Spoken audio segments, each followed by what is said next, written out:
Allot மணி சேனலுக்கு வருக வருக. நான் செபி ரெஜிஸ்டர்டு ஃபினான்ஷியல் அட்வைசர் கிடையாதுங்க. நான் எஜுகேஷனல் பர்பஸுக்காக என்னுடைய பர்சனல் எக்ஸ்பீரியன்ஸை நான் ஒரு 20 வருஷமாக மார்க்கெட்டில் இருக்கேன். அதை தான் உங்கள்கிட்ட ஷேர் பண்ணுறேன். நீங்கள் எந்த முடிவு எடுக்கிறதா இருந்தாலும் உங்கள் நிதி ஆலோசகரை அணுகி அதுக்கப்புறம் பணத்தை போடுறதை பற்றி முடிவு பண்ணுங்கள். நன்றி. அலாட் மணி சேனலுக்கு வருக வருக. இந்த சேனலுக்கு இன்னும் நீங்கள் சப்ஸ்கிரைப் பண்ணலைன்னா தயவு செஞ்சு சப்ஸ்கிரைப் பண்ணிக்கோங்க. பெல் பட்டனையும் கிளிக் பண்ணிக்கோங்க.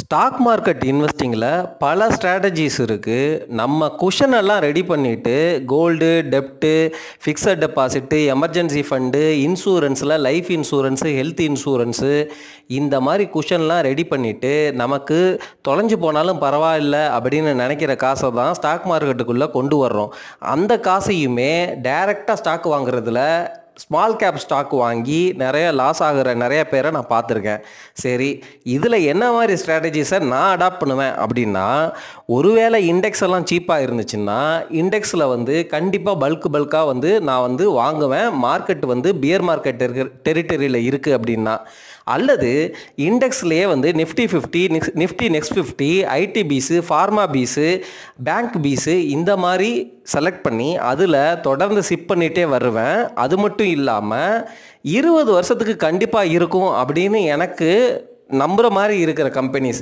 ரிலையன்ஸ் இண்டஸ்ட்ரீஸாக இருக்கட்டும், ஹெச்டிஎஃப்சி பேங்காக இருக்கட்டும், இல்லை கோட்டக் மஹேந்திராவாக இருக்கட்டும், இல்லை ஐடிசியாக இருக்கட்டும், இல்லை இந்துஸ்தான் யூனிலிவராக இருக்கட்டும், இல்லை டாபராக இருக்கட்டும், அல்லது வேறு எந்த செக்டர் ஐடியில் விப்ரோவாக இருக்கட்டும், டெக் மஹேந்திராவாக இருக்கட்டும், ஹெச்எல் டெக்காக இருக்கட்டும், இன்ஃபோசிஸாக இருக்கட்டும், டிசிஎஸாக இருக்கட்டும், இந்த மாதிரி கம்பெனிஸில் கண்டிப்பாக வேல்யூவேஷன் இருக்குது அப்படின்னா அந்த ஸ்டாக்ஸை நான் வாங்குவேன். அது ஒரு ஸ்ட்ராட்டஜி.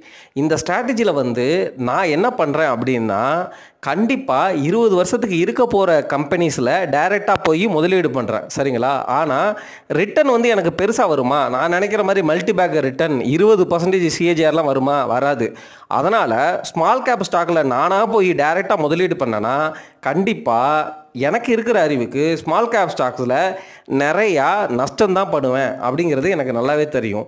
ஏன்னா ஸ்மால் கேப் ஸ்டாக்ஸ் எல்லாம் எப்படி ஃபங்க்ஷன் ஆகுது, உண்மையிலுமே அவங்க ஃபங்க்ஷன் வச்சுருக்கிறாங்களா, அவங்க டேட்டாலாம் கரெக்டாக தான் இருக்கா, ப்ரொமோட்டரோட குவாலிட்டி என்ன, நியூஸ்லேயும் வராது, நீங்கள் போய் அவங்க சைட்டில் செக் பண்ணாலும் பெருசாக டீட்டெயில்ஸ் தெரியாது, அவங்க கூட நீங்கள் க்ளோஸாக அசோசியேட் ஆகலை, அல்லது அந்த கம்பெனியில் உள்ள எம்ப்ளாயர் வேலை பார்க்கல, அவங்க உங்களுக்கு ஃப்ரெண்ட்ஸாக இல்லை, இந்த மாதிரி எந்தவித க்ளோஸ் ரிலேஷன்ஷிப்பும் இல்லாமல் ஒரு ஸ்மால் கேப் மைக்ரோ கேப்பில் நம்ம இன்வெஸ்ட் பண்ணவே முடியாது. பெரும்பாலான ஸ்டாக்குகளுக்கு நமக்கு தகவல்கள், டீட்டெயிலு, உள்ள இன்புட் எதுவுமே தெரியாது. நம்ம என்ன ரெஃபர் பண்ணலான்னா, மேக்ஸிமம் நியூஸ் ஏதாவது இருக்கான்னு பார்க்கலாம்.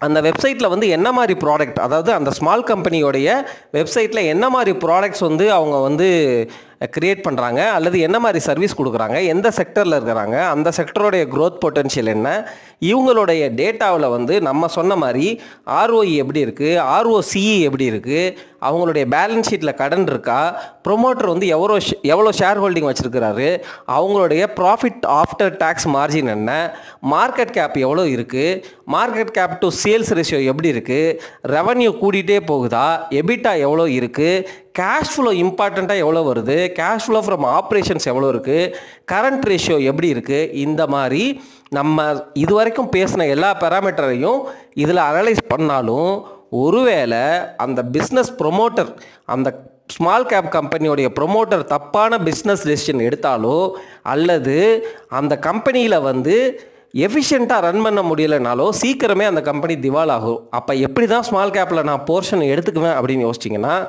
ஸ்மால் கேப்ஸ் இண்டெக்ஸ் ETF வாங்குவேன், இல்லாட்டி ஸ்மால் கேப் மியூச்சுவல் ஃபண்டில் டைரக்ட் ஆப்ஷன் வாங்குவேன்.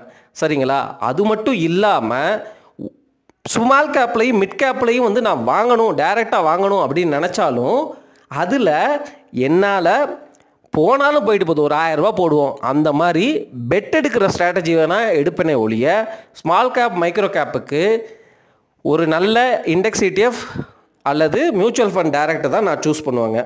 இப்போதைக்கு எல்லா மியூச்சுவல் ஃபண்டும், எல்லா இண்டெக்ஸும், எல்லா தீமேட்டிக் செக்டர் இண்டெக்ஸும் எல்லாமே அதிகமாக தான் இருக்குது. அங்கங்கே தான் வேல்யூவேஷன் இருக்குது. அதனால தான் நான் இப்போ சொன்ன ஸ்ட்ராட்டஜிக்காக நான் வெயிட் பண்ணிகிட்டு இருக்கிறேன். ஃபார் எக்ஸாம்பிள் என்னைக்கு பியர் மார்க்கெட் டெரிட்டரி வருமோ அப்போ என்கிட்ட காசு இருந்தால் அப்போ போய் இண்டெக்ஸில் நான் முதலீடு பண்ணுவேன்.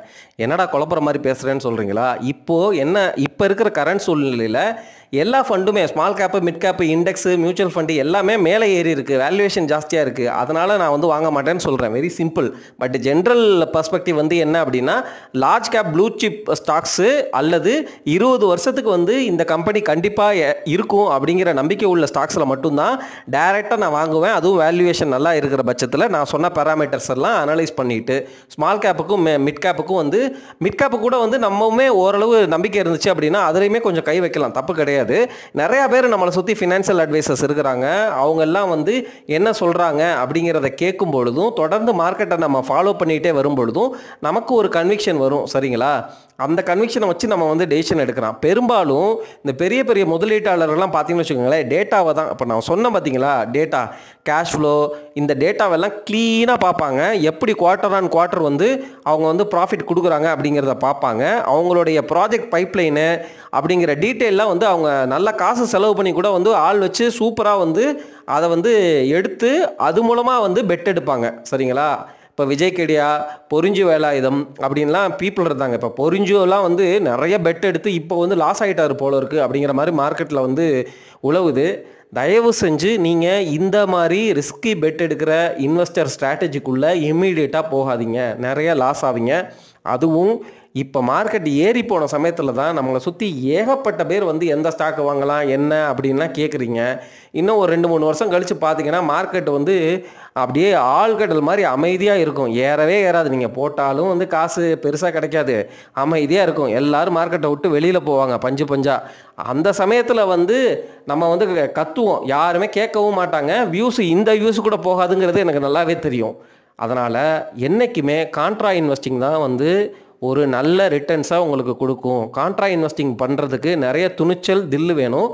அதுக்கு நீங்கள் கொஷன் இருந்தால் மட்டும்தான் வந்து இந்த காசு போனாலும் பரவாயில்ல அப்படின்னு ரிஸ்கி பெட்டு எடுக்க முடியும்.